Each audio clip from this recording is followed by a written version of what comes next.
9 साल पहले, वो कहते हैं ना सिस्टर की फ्रेंड एंड देन उसकी फ्रेंड, छोटे थे, ज़्यादा बड़े नहीं थे। सुन, एक ना लड़की है बड़ी सुंदर है, तो करते इन्होंने मेरी एक फ़ोटो देखी जो थी। हाँ तो गाइस, फर्स्ट पार्ट में हमने आपको बताया कि किस तरीके से हम लोग मिला करते थे, कहाँ-कहाँ मिला करते थे और कैसे-कैसे मतलब हम धीरे-धीरे रिलेशनशिप को इतना टाइम हो गया और फिर एक दिन मैंने इनसे कहा कि अपने घर बात कर लो। देन तुम्हारा रिप्लाई क्या था बताओ?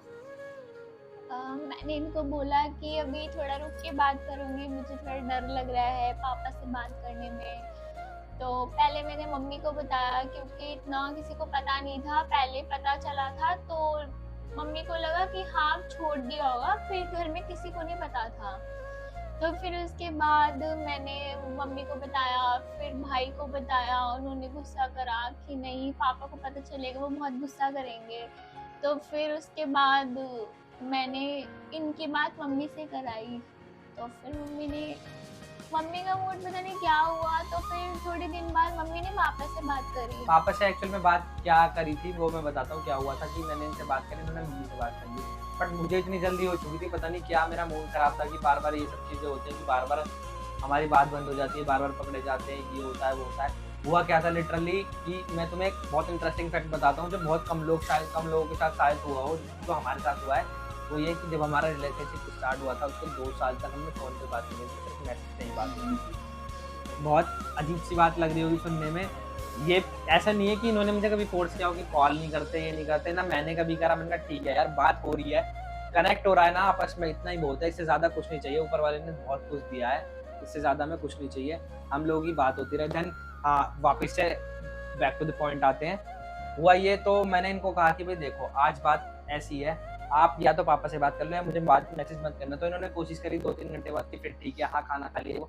मैंने कहा मेरे को मैसेज जब भी आना चाहिए जब डैडी हाँ कर देंगे, अगर उन्होंने मना कर दिया तो नहीं। क्योंकि देखो लाइफ से खेलना किसी से अच्छा नहीं होता। कोशिश करो एक बार।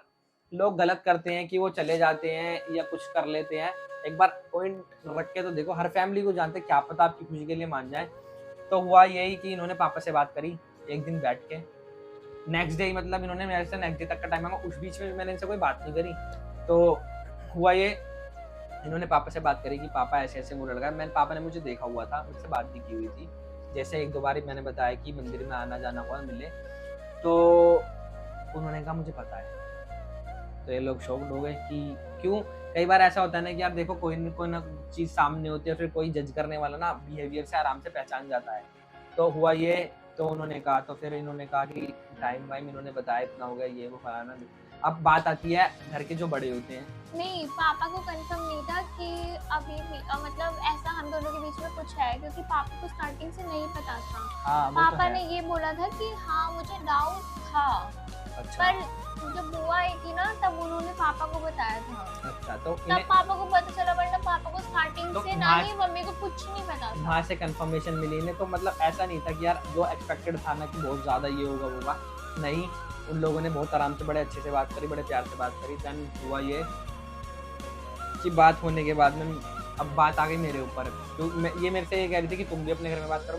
मुझे पता था मैं अपने घर में मना लूँगा। मैंने वही सिस्टर को बोला, भाई देखो मैं घर के अंदर सबसे छोटा हूँ, तो मेरा फर्स्ट पॉइंट बनता है कि मैं किसी बड़े के आगे रखूँ, जैसे इन्होंने मम्मी के आगे रखी थी। तो मैंने रखी, तो उन्होंने मम्मी से बोला। देन मम्मी को भी ये नहीं पता था, क्योंकि एक बार मैंने इनकी मम्मी से फ़ोन पे बात कराई तो मम्मी कह रही अभी तक?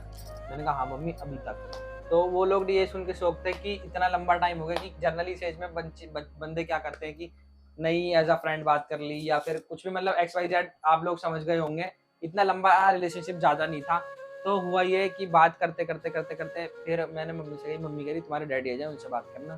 अब भाई डैडी तो डैडी होते हैं। हुआ ये, डैडी आए, उनसे बात हुई, तो वो कहने लग गए मुझे कोई दिक्कत नहीं है, तुम लोग खुश रहने चाहिए, मुझे उससे कोई प्रॉब्लम नहीं है। और मैं एक बार और कंफर्म कर लेता हूँ, मैं आपके बड़े जीजू से बात करता हूँ, देन मैं आपको बताता हूँ कि हमें कब चलना है। तो जीजू से बात हुई, उधर इनके फादर यानी दादाजी से हमारी बात हो रही थी। तो उन्होंने भी कहा कि ठीक है एक बार मीटिंग रख लेते हैं। देन मीटिंग हो गई हमारी। मीटिंग होने के बाद जब हमारी फर्स्ट मीटिंग हुई, बिल्कुल लिटरली बता रहा हूँ अरेंज मैरिज की तरफ मीटिंग हुई थी। ऐसा कुछ नहीं था कि लव मैरिज। अगर आप हमारी शादी का व्लॉग भी देखोगे ना जो हमारे यूट्यूब चैनल पे, उस टाइप देखकर भी कोई ये नहीं कह सकता कि ये लव मैरिज है। तो हुआ ये कि उनसे बात वगैरह हो गई, सब क्लियर कट हो गया, लड़का क्या करता है भाई, क्या मतलब वही जो सारी बातें होती हैं वो सब बातें हो गई। सब बातें होने के बाद में उसके बाद भी रुके हम 1 साल पूरे नहीं 1 साल नहीं 2 साल 2 साल हो गए थे। हाँ। 2 साल रुके थे गाइस, देखो 2 साल पूरे हम रुके। हमें कोई जल्दबाजी नहीं थी, बट ये था हाँ फैमिली नोन हो चुकी थी कि ये दोनों एक दूसरे से बात करते हैं। सब तरीके का डर खत्म हो चुका था कि अगर इनकेस वो चीज़ होती है ना कि बाहर वाला जाके बताए घर वालों को तो अजीब लगता है, मगर जब घर वाले बताएं कि हमें ऑलरेडी पता है तो इतना अजीब नहीं लगता। तो हुआ ये, तो धीरे धीरे हम लोग घूमते रहे फिरते रहे। फिर एक दिन लगा यार नहीं यार कुछ तो होना चाहिए। देन फिर हमने दोबारा से बात छेड़ी कि मैंने कहा पापा, तो मेरी भी यार एक बड़ी सिस्टर है जिसकी वजह से वो कहते हैं ना पहले बड़ों की हो जाए देन छोटों की करेंगे शादी। तो उनके घर वालों ने भी कई बार पूछा तो यही कहा गया इधर से कि भाई पहले हम उनकी शादी करते हैं देन हम करेंगे। तो उधर से भी कोई जल्दबाजी नहीं थी और इधर से भी नहीं। तो एक दिन बैठे बैठे बहुत दिन हो गए, बहुत दिन हंसी मजाक में बात चल रही है कि हाँ भाई शादी करा दो, ये करा दो, वो करा दो। तो पापा ने सिस्टर से पूछा जिसकी शादी अभी नहीं हुई उससे पूछा कि हाँ भाई शादी करा दूँ। उनने बोला मुझे क्या प्रॉब्लम है, करा दो। तो बैठे बैठे बातों ही बातों में अरे चलो ठीक है पहले एंगेजमेंट का देखते हैं। एंगेजमेंट की बात हुई धीरे फिर हमारे पहले मेरा रोका हुआ। हाँ रोका हुआ था। रोके के बाद फिर 1 साल बाद पूरी एंगेजमेंट हुई। नहीं रोके के 1 महीने बाद ही हमारी एंगेजमेंट हो गई। 1 महीने बाद कहाँ हुई थी? 1 महीने बाद हुई थी। हमारा 26 दिसंबर को हमारा रोका हुआ था और 31 जनवरी को शायद हमारी एंगेजमेंट थी। हाँ एंगेजमेंट जल्दी हो गई थी। एंगेजमेंट के बाद हमने 1 साल का टाइम हाँ, 1 साल एंगेजमेंट के बाद पूरा 1 साल का गैप हुआ। वही है ना कि कहते हैं कि लव मैरिज में तो वैसे भी गैप नहीं होना चाहिए, बट हुआ कोई नहीं। बट चीज़ों को संभाला, जैसे चलती रही। तो उसके बाद में बात आती है शादी की। तो शादी की बात आती है, जैसे मैं बता रहा था कि सिस्टर वगैरह कह रही थी कि हाँ कर दो। जैसे ही उसने बोला तो हम जितने बंदे बैठे हुए थे मतलब कजन्स वगैरह भी आए हुए थे, शादी पंडित जी के पास निकलवाने गए। हम गए 24 देने। पंडित जी देख के आप रह गए, कह रहे शादी निकलवाने आए हो करवाने आए हो? मैंने कहा पंडित जी निकलवाना है। पंडित जी ने निकाली शादी की डेट आज से कम 6 महीने बाद। मैं पंडित जी 1 साल रुक चुका हूँ मैं। मैंने कहा और लेट नहीं करना मुझे। इनको कुछ ज्यादा जल्दी थी शादी की। तो मैंने कहा जल्दी बेटा तुम्हें भी थी, ले जाओ करके करती रहती थी मुझे नहीं थी कि कब होगी करके। बाद में सारा ब्लेम ना लड़के पर ही आता है। तो हुआ ये कि शादी की तैयारी होने लगी। मैंने कहा पंडित जी थोड़ी पहले की डेट नहीं निकल सकती? तो उन्होंने डेट निकाली, पहले निकाली थी आई थिंक नेम से नहीं निकली 5 की डेट। देन उन्होंने निकाली वो जो होती है क्या कहते हैं, अरे उसको जन्म पत्री जो होती है उसको इंग्लिश में क्या बोलते हैं, बर्थ सर्टिफिकेट, उससे निकाल गई दिसंबर की डेट। दिसंबर की डेट 2-3 डेट थी। 4 तारीख की दिसंबर की डेट मेरे मामा के बेटे की शादी, 4 को मेरी निकल रही थी। अब जाए तो जाए कैसे? मम्मी को समझाऊं, मैंने मम्मी अपने घर में शादी चल जाएगी। अच्छा ऐसे कैसे चल जाएगी? आप लोगों को तो पता है मम्मी लोगों का। अच्छा ऐसे कैसे चल जाएगी? वो भैया के बेटे की शादी है, ऐसे कैसे नहीं जाऊंगी मैं? मैंने कहा मम्मी साथ के रख लूँ, मैं वहाँ से थकी आ रही आऊंगी। मैंने कहा पंडित जी और कोई डेट? कह रहे भाई बेटा लास्ट निकल रही है 14, अब इससे आगे पीछे कुछ नहीं। मैंने कहा मम्मी अब तो मान जाओ। 14 को मेरी नाइसी का भी बर्थडे है, देखा होगा तो हमने उसका 13 का केक कट किया था। तो 14 को हमारी शादी हुई 14 दिसंबर को। और शादी के बाद देखो लिटरली मुझे घूमने का शौक इतना है नहीं, थोड़ा बहुत लगा इनसे लगा, बट ये है कि घूमने जाओ तो अच्छी जगह घूमने जाओ, थोड़ा रुक के चले जाओ कोई प्रॉब्लम नहीं है, बट जाओ ऐसी जगह जाओ कि जगह भी अच्छी हो और तुम्हें मज़ा भी आए और तुम सेफ भी रहो। तो हम लोग घूमने के लिए गए थे कश्मीर, क्योंकि मैं बहुत कम घूमता हूँ। कभी ऑफिस टूर की तरफ से जाना होता था तो होता था, लेकिन मैं पर्सनली कभी इतना घूमने नहीं गया। कभी 1-2 बार भैया के साथ मसूरी वगैरह चला गया। देन फर्स्ट टाइम हम लोग गए थे कश्मीर और हमारा कश्मीर ट्रिप बहुत अच्छा रहा। कश्मीर के भी सारे ब्लॉग्स हमारे यूट्यूब चैनल पे पड़े हुए हैं, आप लोग जाके देखो, बहुत अच्छा एक्सप्लोर करोगे तो जाओगे।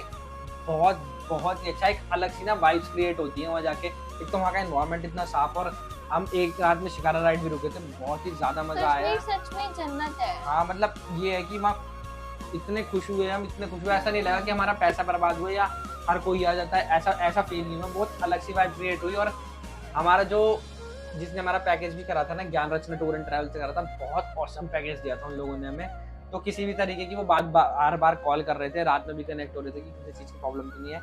तो बहुत ही ज़्यादा मज़ा आया। और भाई देखो लड़ाई झगड़े हर किसी में होते, छोटे छोटे बात पे कई बार हो जाते हैं, बट शादी का जो बॉन्ड है ना वो एक बहुत इंपॉर्टेंट बॉन्ड है, सबसे अनमोल रिश्ता माना जाता है। तो कभी लड़ाई हो, अलग होने की कोशिश ना ही करो तो अच्छा है। हमेशा साथ रहो, प्यार से रहो। छोटी मोटी बातें कुछ दिन के लिए हैं, बाद में टल जाएगी, बट ये है कि अगर तुम अंडरस्टैंडिंग्स नहीं बनाओगे तो आगे जाके ना प्रॉब्लम्स होती रहेंगी। कभी ये मत सोचो कि उसकी फैमिली हमारी फैमिली डिफरेंसेस क्रिएट करने से ना दिक्कतें आती है। मुझे तो देखो पता नहीं, मैं किसी को जज नहीं कर सकता, बट कभी डिफरेंसेस नहीं क्रिएट करने चाहिए और हमेशा अपनी बातें अपने में ख़त्म करेंगे, तभी चीज़ें होंगी। और लड़ाइयाँ सब में होती है, किस में नहीं होती है, और न्यू में एडजस्ट होने में थोड़ा सा टाइम लगता है, क्योंकि जब शादी से पहले होती है तो 10 मिनट या 1 घंटे 2 घंटे 1 दिन के लिए मिला जाता है, लेकिन जब हम परमानेंट साथ रहते हैं तो कुछ चीज़ें हमें बाद में पता लगती हैं। तो मुझे मिल गई, मेरे लिए बहुत सब कुछ मिल गया, मुझे बहुत अच्छी बात हुई। और ये है कि हमेशा किसी भी चीज़ के लिए हमेशा मुझे सपोर्ट किया है, ऐसा नहीं है कि हाँ, कि तुम्हें ये नहीं करना, वो नहीं करना। मैं भी जहाँ तक कोशिश हो पाती है सपोर्ट करता हूँ, क्योंकि आपको भी पता है शादी एक बंधन है, तो कुछ चीज़ें हमें देख के चलनी पड़ती हैं और कुछ चीज़ें जो मुझे खुद से भी पसंद नहीं है। तो गाइस मैं तो यही बोलूँगा, अगर आप किसी के साथ रिलेशनशिप में हो तो कोशिश करो उस रिलेशनशिप को लास्ट तक लेके जाओ, और शादी करो, खूब धूमधाम से करो, और मौका लगे तो हम लोगों को बुला, हम भी तुम्हारी शादी अटेंड करेंगे। तो ये थी हमारी लव स्टोरी। तो इसका सेकंड पार्ट भी होता है यहीं पे एंड। तो ये था जो भी था अभी तक का सब कुछ। अब मिलते हैं आपसे अपने नेक्स्ट ब्लॉग्स में, जो देखते हैं जो भी ब्लॉग्स आएंगे आपके अकॉर्डिंग, जो लोग आप अप डिमांड करेंगे वैसे ब्लॉग्स लाएंगे। तो चैनल को लाइक करें, कमेंट करें, शेयर करें, सब्सक्राइब करें। धन्यवाद।